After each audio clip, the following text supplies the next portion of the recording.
What's that? In the car? All right, partner. He wants to talk to you out here. Is that all you're? Yeah. You got? I'll watch it for you. He's all right. I got babies. Oh, you got a dog too? Hell. I'll make sure they're all right. I got babies too, man. Huh? Okay. Shit! Hey! Shit!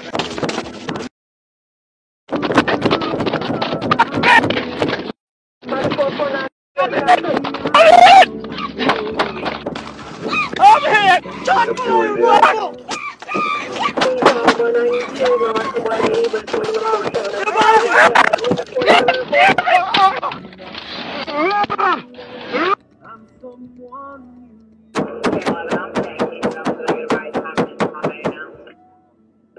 Black communities are not violent. They're victims of violence. And so what you have is hurt people hurting people. It's divestment in communities. It's basically saying my life doesn't matter. People are upset, they're hurting, they're in pain, and they want revenge. And I'm sorry, they don't want revenge, they want justice. So I just got done watching this video. In this footage, you have two deputies doing a traffic stop. The man in the car has a baby in the back, and he also has several warrants out for his arrest. He has been through 23 felony arrests and 17 misdemeanor arrests. And these cops are acting very calm. They're acting very cordial and nonchalant. And this guy's like, yo, I got a baby in the back. Yo, I got a baby in the back. And these officers say, oh, don't worry. And one of the deputies says, oh, I got babies. I understand. I got babies. And I guess these officers did not expect for this guy to try to ambush them, because these officers were very shocked when this criminal came out of the car with a weapon and began to open fire on the deputies. He shoots one of the deputies in the leg. The other deputy immediately returns fire. And the criminal gets shot in the leg. And this criminal is limping. But as he is limping, he is still returning fire on the officers. He is still, in other words, he is still very dangerous. And this guy is a hardened criminal. He is an experienced and hardened criminal, because he figured out how to flank these two officers. He was able to go around his own car and then go around the officer's vehicle, and then he strikes the injured deputy with his gun and then proceeds to beat the officer with his gun. The other deputy flanks the criminal and empties out an entire mag on this guy and kills him. Good riddance. But this video really goes to show you why officers are the way they are. Why American cops are anxious. Why they are very nervous when doing traffic stops. Why they want to make sure that they can see your hands. That's why they always say, put your hands on the steering wheel. Put your hands where I can see them, because they don't want you fidgeting around. They don't want your hands creeping around where they can't see them, because they know that there is a chance that you could pull a gun on them, especially if you're someone who has several warrants out for your arrest. This is why American cops are the way they are. I have heard so much BS from liberals, saying things like, well, why didn't he just shoot him in the leg? He should have shot him in the leg. A well-trained officer is controlled enough to shoot someone in the leg. Well, this deputy shot this guy in the leg, and even though he was limping, he was still very dangerous. And if it were not for that other deputy, that officer who was injured, that officer who was shot and getting beaten, would have been dead. This is why officers are the way they are. I've heard liberals say the darnest things like, well, in Denmark, they don't have this problem. Switzerland doesn't have this problem. Japan doesn't have this problem because we're not those countries. America is not Switzerland. America is not Germany. America is not Japan. America is a different world. It's a completely different world with a different culture. And America, out of the entire developed world, is the most violent country. Okay, we are the most violent country in the entire developed world. Officers in the United States, in many cases, have to function like private security officers in South Africa. They are like, for example, okay, let me just reverse myself a little bit here, because sometimes my mouth moves faster than my brain. In the world, okay, they are obviously countries that are more dangerous and violent than others. If you go to Europe, murder rates tend to be very low in European countries. In Norway, the murder rate is literally 0 point something per 100,000 people. It's practically nothing. Norway is very safe. But if you go down to South Africa, the murder rate is around 70 or so murdered people per 100,000. So in South Africa, for every 100,000 people, you're going to have over 70 murders. And it's probably a lot higher right now because that number is years old. If you go to Brazil, the murder rate is over 200 people per 100,000. So for every 100,000 Brazilians, you're going to have over 200 dead people, over 200 murdered people. In Mexico, the murder rate is a lot lower, actually. The murder rate, I want to say, is at around 9 people per 100,000. The United States is lower. The United States is 5 people per 100,000. Now, regardless of the typical stereotypes of Middle Eastern people being these violent lunatics, and they are definitely Middle Eastern people who are violent lunatics, but there is this stereotype that in the Middle East, everyone's violent and terrorists and they have knives. Notwithstanding that stereotype, the Middle East actually has a very low murder rate. For example, in the West Bank, where my father comes from, the murder rate is at around 0.5 per 100,000 people. It's practically nothing.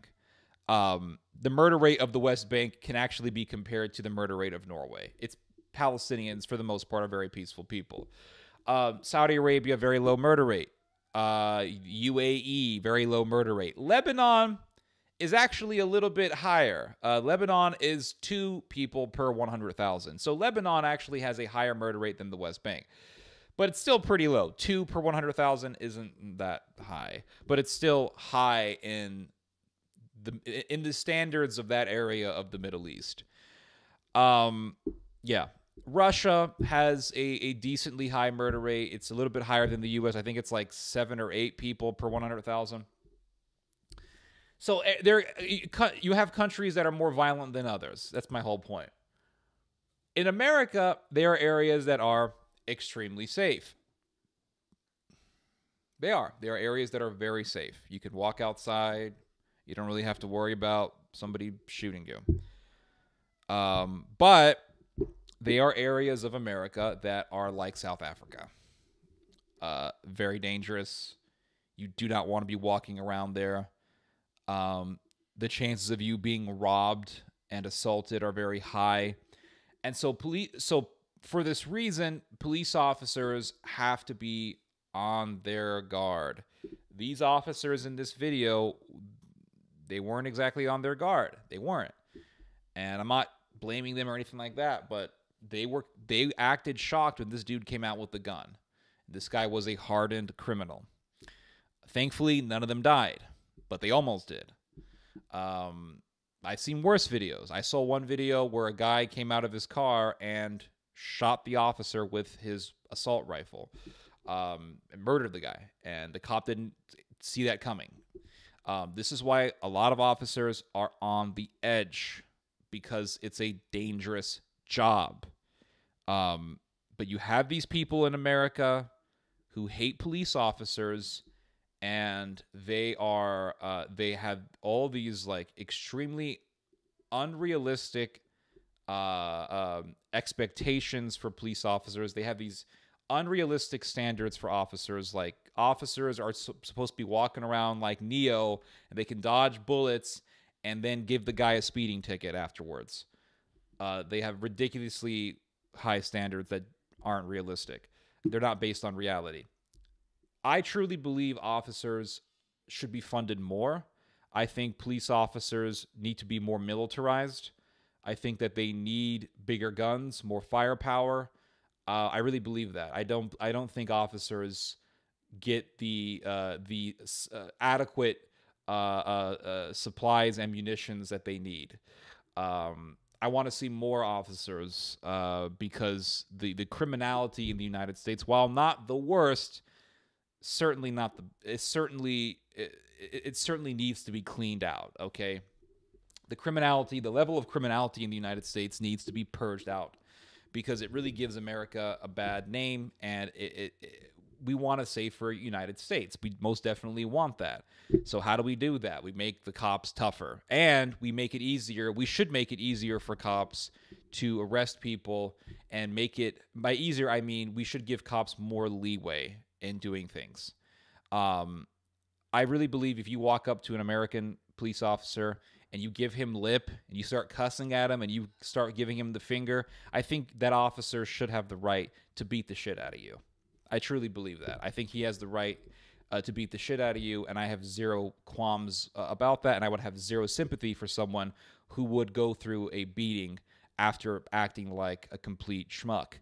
I think that if you pose any sort of aggression to a police officer when he is doing his job, he has the right to beat the shit out of you.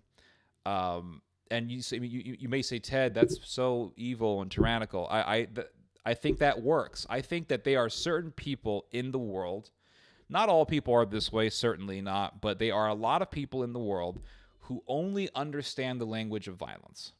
They only understand the language of force. They are and we have all met people like this in our lives. Have you ever dealt with a bully? Bullies only understand the language of violence. When you're in school and you have people who are being aggressive towards you, or they're bullying you, they're abusing you in some way, those people only understand the language of the fist. This is why I laugh when I hear adults telling kids, "Oh, they're bullying you. Oh, just ignore them. That never works." No, you punch one of them in the face and they leave you alone. That's just the reality. I remember when I was growing up in California, there was a kid who stole my backpack and he put the backpack in the toilet. And when I confronted him on it, he grabbed me, and instead of being like, "Hey, I'm sorry. I shouldn't have done that. You're right. I should not have done that. You know what? I'm going to buy you a new backpack." Like, instead of being a reasonable person, he grabs my shirt and starts shaking me around. My glasses fall off, and I remember I just closed fist just punched him in the face. You know what? He never messed with me again after that. Never stole anything from me.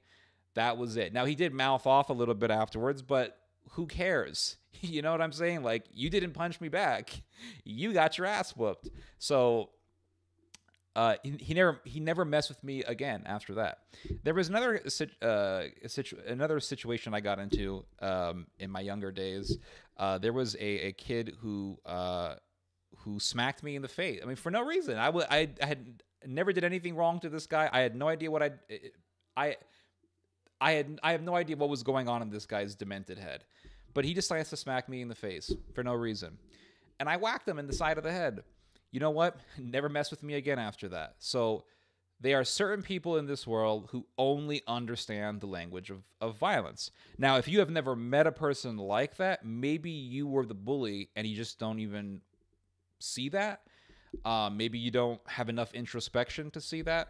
But maybe you're the bully and you're that way. I don't know. But there are people in this world who only understand the language of force and violence. And that's why we need cops. The reason why we need cops is because you have people like that.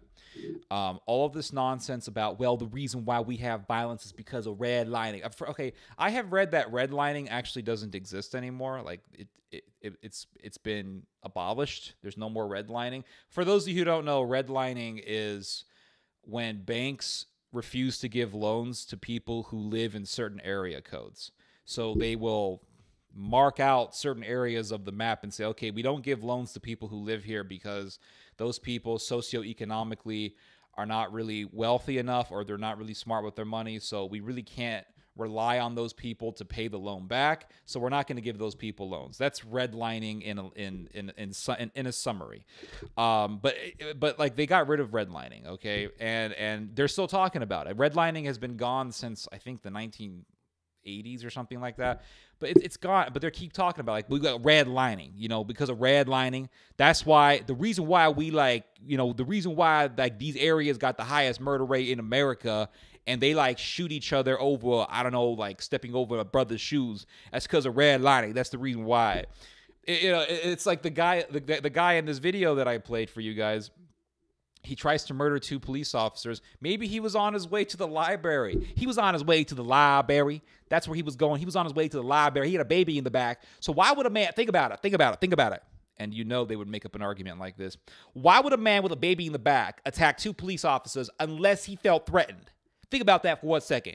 Why would a man with a baby in the back of the car want to put his life on the line unless he felt threatened? You see, this is the impact of redlining, slavery, and police brutality. This is the psychological impact, and this is what black men have to go through every single day. A brother can't even have a baby in the back of the car without feeling threatened. So I think that we should further inquire and investigate into the psychological ramifications of what took place and the psychological source by which this situation emanated. I think that the cops were out of line.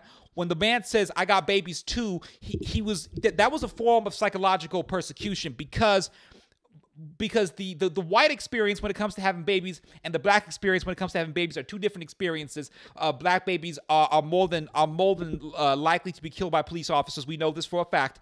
And so the psychological trauma of having a baby as a black man is completely worlds apart from the white experience when it comes to having babies. So when the officer was saying that it was like a form of superiority being expressed towards the black man, so that's why. So I think that it was way out of line. The officers were way out of line, and they escalated the situation way too much. And when he shot that brother in the leg, he should not have done that. He should have actually pulled out a copy of a book written by Martin Luther King. He should have pulled out the I Have a Dream speech by Martin Luther King and started reading it and started reciting it. And by doing that, he would have calmed down the situation tremendously, because the problem with black men is psychological. That's what the reason why I say that's the thing.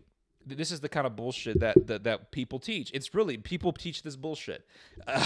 America is a country where the stupidest ideas get heavily marketed. And the ideas, the explanations that are actually practical and make sense and are based on reality, they get downplayed. Really, America is a country where the dumbest ass ideas that you can think of can actually have a voice, and you will actually have a market for it. It's that crazy. This is the ugly side of American society. It's the ugly side of American society. When I hear foreigners who live in America say things like, oh, I love living in America, I really just want to tell them, like, you love living in a certain part of America. Believe me, because some of these people, they come from Europe or whatever, but it's like, if you were to move to certain other parts of America, you would want to go back to your country of origin. Anyway, yeah, those are my thoughts for today. You guys just heard some theology. God bless.